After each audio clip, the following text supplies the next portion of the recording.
শুভেন্দু অধিকারী বলেন, নন্দীগ্রামে উপনির্বাচনে আরও ভালো ফল করব। তৃণমূল তো কোথাও নেই, ঋতব্রত তৃণমূল আর কালীঘাট তৃণমূল হয়ে গেছে। আমি আমার বুথে কোনোদিন হারিনি। মমতা বন্দ্যোপাধ্যায়কে মিত্র ইনস্টিটিউশনে আমি হারিয়েছি। ওদের ফিরে আসার সুযোগ নেই। আপনারা ঐক্যবদ্ধভাবে লড়াই করুন। এরই সঙ্গে শুভেন্দু অধিকারী বলেন, প্রাতিষ্ঠানিক দুর্নীতির বিরুদ্ধে আমরা লড়াই করে জিতেছি। আর কোনো দুর্নীতি হতে দেব না। রাস্তায় হাত পাততে দেব না, তোলাবাজি করতে দেব না। যত মিথ্যে মামলা হয়েছে সব তালিকা তৈরি করুন, মামলার কপি তুলুন।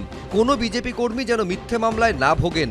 কর্মীরা আমার চোখে ভগবান। উনি আজকে যে বার্তা দিলেন, মানুষের পাশে থাকতে হবে, মানুষের সেবা করতে হবে এবং সেন্ট্রাল গভর্নমেন্টের যে সমস্ত স্কিম আগের সরকার করেনি, আমাদের সরকারকে সেগুলো বাড়ি বাড়ি পৌঁছে দিতে হবে। জল ফ্রি হয়ে যাবে, কারেন্টের বিল ফ্রি হয়ে যাবে, প্রধানমন্ত্রী সূর্য ঘর থেকে আরম্ভ করে জল, এবং আমাদের এই জমির যে অ্যালাউন্স থেকে আরম্ভ করে অন্নপূর্ণা যোজনা থেকে আরম্ভ করে যা যা আছে সব মিলিয়ে প্রতিটা বাড়িতে 10 থেকে 12 হাজার টাকা প্রতি মাসে ঢুকবে।